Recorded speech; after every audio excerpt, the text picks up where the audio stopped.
ఆధ్యాత్మికమే కాదు సార్ దగ్గర, ప్రాపంచికంలో ఎలా జీవించాలో, ఎదుటి వ్యక్తితో ఎలా మాట్లాడాలో నేర్చుకోవచ్చు.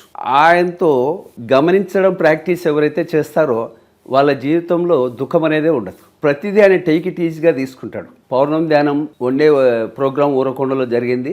మరి ఆ ప్రోగ్రాం జరిగితే భారీ ఎత్తున వర్షం వచ్చి మొత్తం టెంట్ అంతా నేల కూలింది. కానీ ఏమాత్రం సార్ టెన్షన్ పడలే, చాలా ఫ్రీగా ఉన్నాడు. అందరినీ కూడా కూర్చోండి అన్నాడు మెడిటేషన్. మామూలుగా జనరల్గా అయితే గాబరా పడతారు, ఎవరు ఇబ్బంది పడలే. ఎందుకంటే పత్రిసార్తో ప్రయాణం అంటే ఎలా ఉంటుందంటే గట్స్ ఉన్నవాడే ఆయనతో ప్రయాణం చేస్తాడు. ఆ సమాజ వాడు అక్కడ ఆయనతో పాటు ఉండలేడు. ఆయన పద్ధతులు, ఆయన విధానాలు అలా ఉంటాయి. ఆయనలో నవరసాలు ఉన్నాయి. ప్రేమతత్వం ఉంది, నేర్పించాల్సిన టైంలో నేర్పిస్తాడు, దండించాల్సిన టైంలో దండిస్తాడు, దగ్గర తీసుకునే టైంలో దగ్గర తీసుకుంటాడు. ఆయన అంటే ఒక రకమైనటువంటి అభిమానం, అదే ఆయనలో ఉన్న గొప్పతనం. కాబట్టి ఎవరు దూరం కాలేదు.